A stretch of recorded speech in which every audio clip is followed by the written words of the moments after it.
G'day folks, Ronny Dahl, Four Wheeling Australia. We are 4 days into our COVID-19 trip. We're just stuck in WA, but that's all good because WA has the best beaches in the world.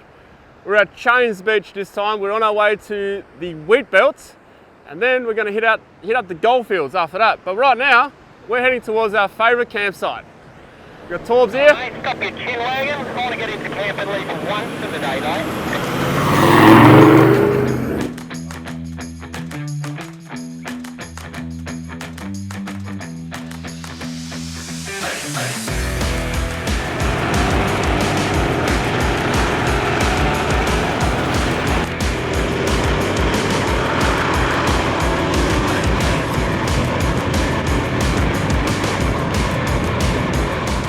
Torbs is hell-bent on getting to camp in the daylight, and there's always a first for everything, right?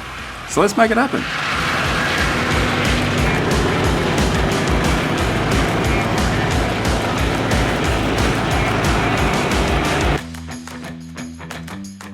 Now's probably a good time to tell you a bit about Chains Beach and why we love it so much. First of all, it's quite a few kilometres long, beautiful beach to drive, plenty of river crossings along the way, fresh water running from the land out to the ocean. Some are easy to cross, some can be quite a bit of a challenge. Low tide's the best time to drive it. The wildlife down here is quite abundant. Kangaroos, oyster catcher birds, which are those black ones, whales and sea lions. There's also plenty of free camping to be had, and this is why we love Chains Beach.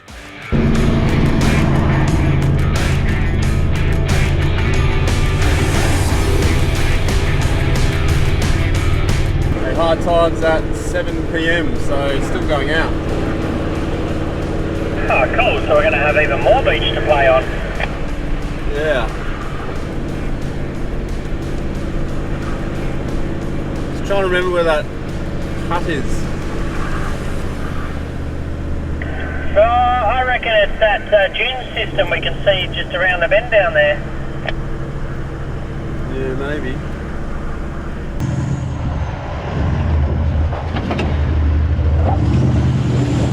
When driving this beach in particular, or any beach that has water running out into the ocean, always take caution, slow down when you see the streams, because some of these can have quite a nasty drop off, which will definitely hurt if you're driving too fast.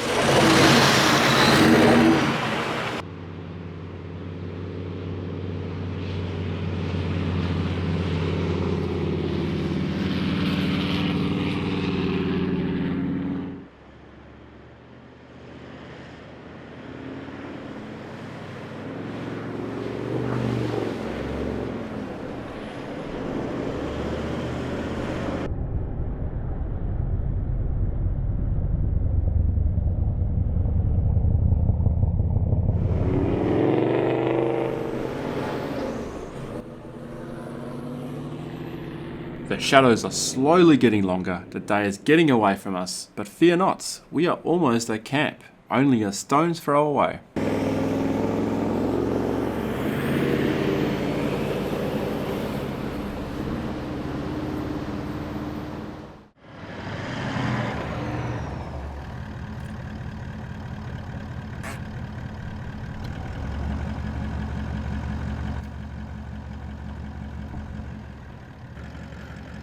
I think this might be the first daytime camp for the year. The hut's right there, river crossing here. I've just walked about a quarter way through. I can see the base the whole way.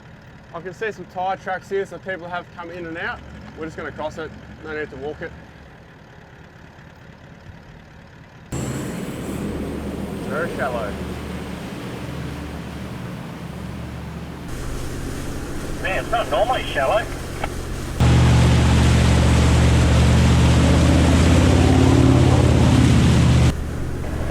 That's cool, there you go. Whoa, water in the cab.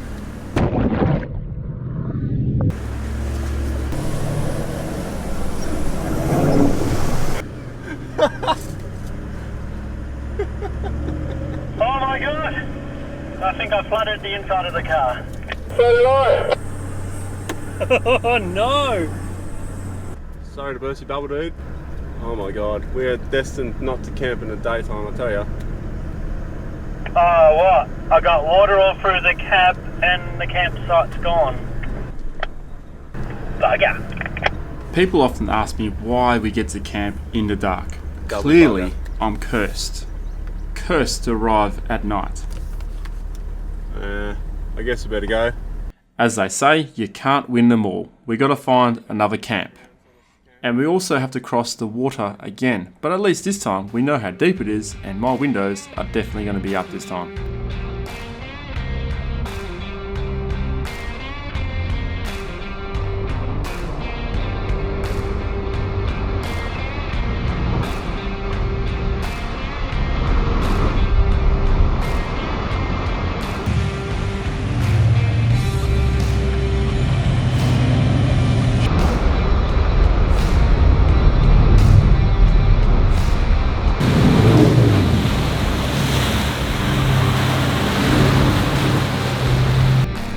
That was even deeper on the way out.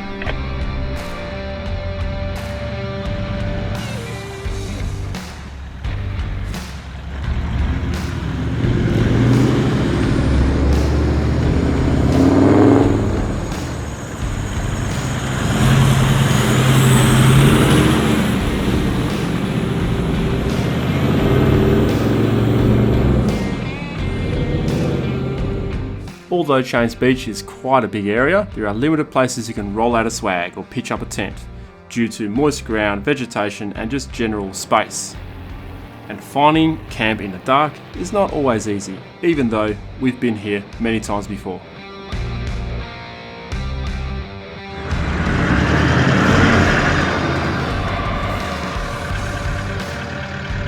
There you go, mate. Which way do I go?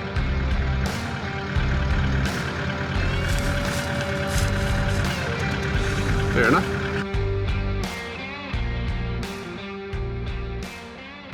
Pretty good day. It wasn't a bad day. Yeah. Didn't feel like we did much.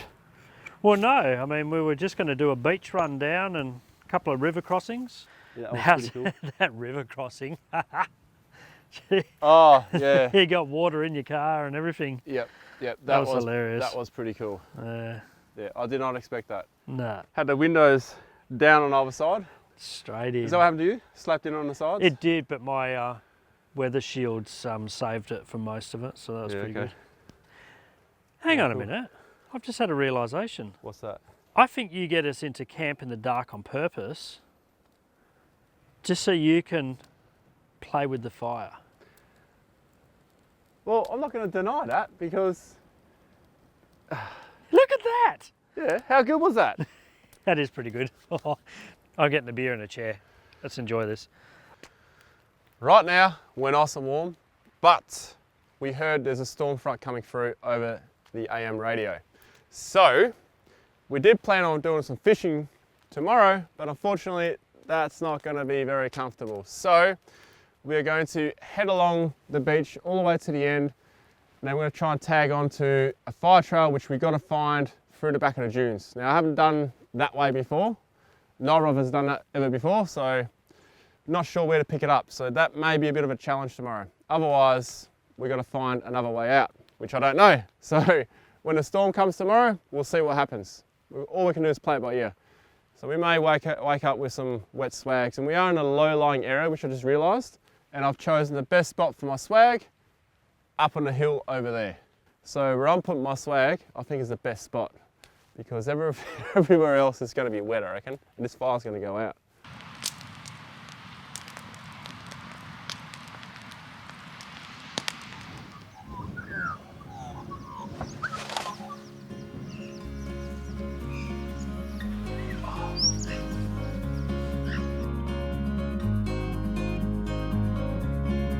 I'm very positive that a lot of you will agree with me here.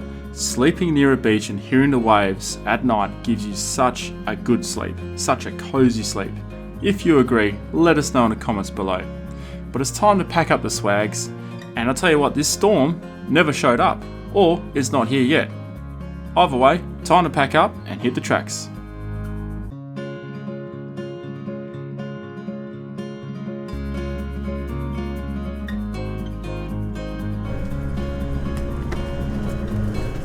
I think this is the correct way, Torbs.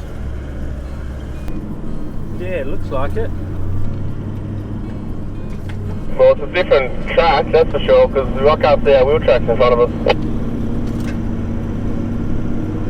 Oh, I can see yours in front of mine, so I must be going the right way. Hang on a sec. Looks like this goes into the river. No, it's a track. Ah, river crossing. Looks deep in the middle. Oh yeah. We've done this before, haven't we? I don't know, this one doesn't ring a bell. Oh, yeah, windows up too, just in case it is deeper than what I think.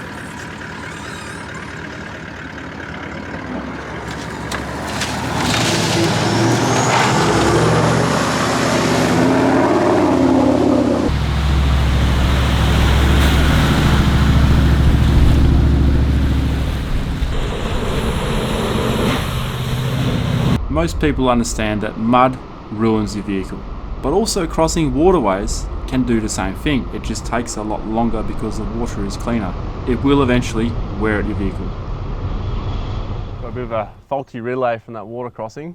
With water crossing and all the fun comes electrical problems sometimes. Yep. What do you reckon? Just spray that one or I reckon spray that and that. this one definitely? Yeah, we'll take this one out and just make sure there's a little drain hole there. Oh, there is? While Torbs is sorting out his relay, I spotted this bulrush. Now these are quite matured, so this is great for starting fires with. It's almost cotton-like. So I'm going to harvest some of this and we'll use that to light our next campfire with. This is good stuff. There's heaps of it here.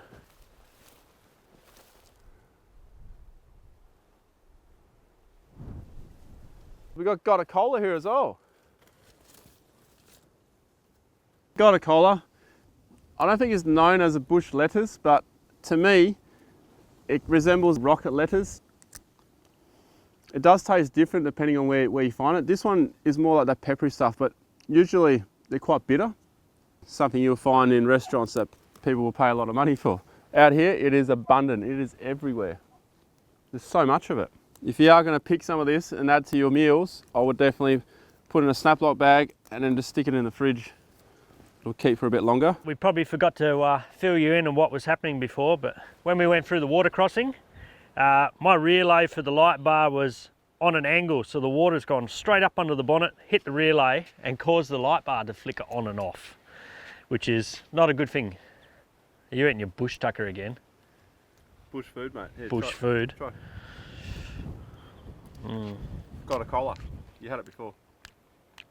Oh, it's like your fancy lettuce from Woolies. Yeah, but this one's different, eh? Yeah, it's peppery. It's not Wow. as bitter as the last one. No, that's Last super. time you thought I was Woo! poisoning you. Yeah, this time you're trying to burn me.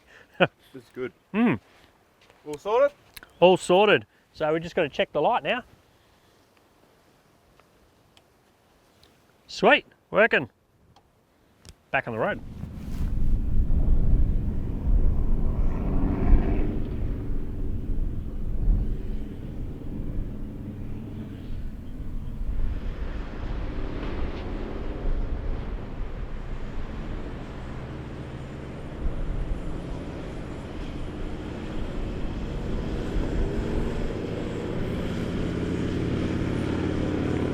The storm is chasing us off the beach.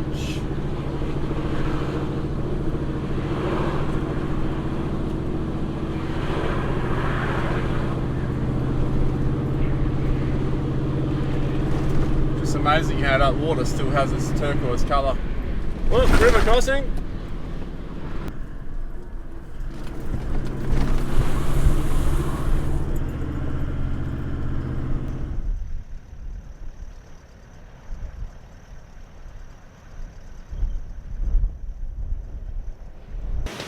We can cross here, which is quite shallow, but the ocean water's coming in.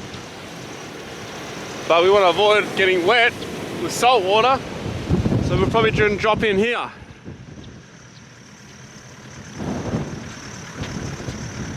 It's only sand, should be right. Normally you go one wheel at a time, but because it's sand, what we don't want is one wheel going down and the whole bank slipping on one side, so I'm going to go both wheels at the same time down.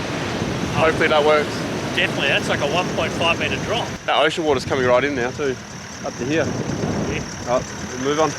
Drop-offs like this in sand can be sketchy if you drive side by side to it. That's when you come unstuck. However, if you want to drive down one of these, this is where sand helps you out. It'll collapse as long as you keep your vehicle straight, you'll be right. It's pretty damn easy, to be honest. And once the first person is down, there is a nice easy ramp created for whoever else is to follow, possibly even to drive back up it.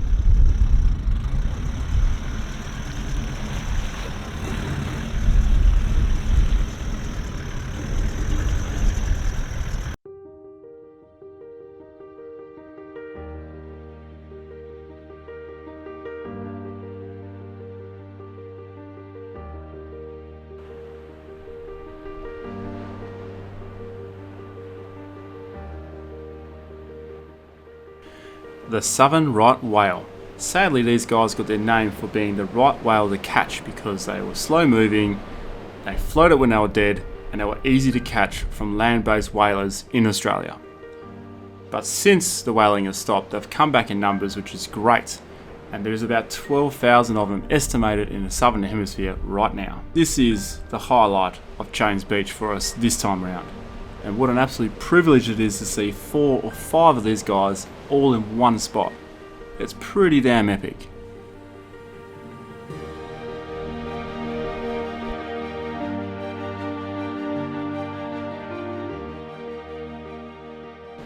That was epic. 4 whales, just, I don't know, maybe 100 metres from us, from the beach out.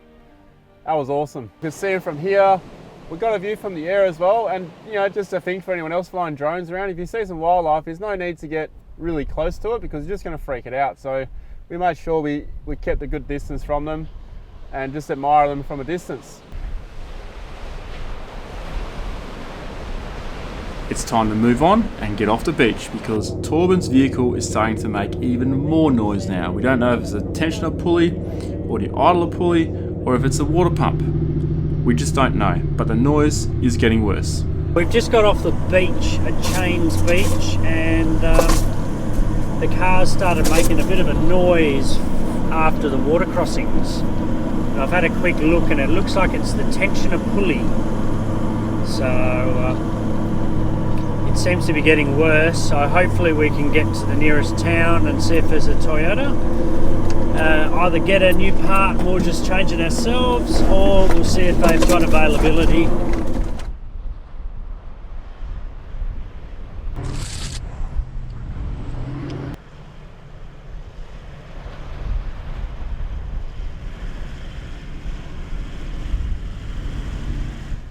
So we are on the fire trail, straight out there. So I reckon see directions from there to town and we'll get your pulley fixed. Yeah. Good thing it happened now, not while we started the next one, out in the Holland track. Sure, jeez. Yeah, that would have been sucked fun. because we were too far from anyone, really. Yeah. Cool. All right, we are nearly out. So Torbs is right now just getting directions to the nearest Toyota dealership to get a part. The tensioner pulley is starting to whine a lot, which you've probably noticed yourselves as well. But now it's starting to do a few clicking noises, so it's starting to grind to a paste inside of it, I think. So it's on its way out. We've got to get it changed. But we picked up the fire trail. A lot easier than I thought. We got some signal now on the phone, and all we got to do is follow this track all the way out to a lake, then onto the main gravel. But we still got about 20 k's to get out, so I'm pretty sure this thing will get out on its own feet.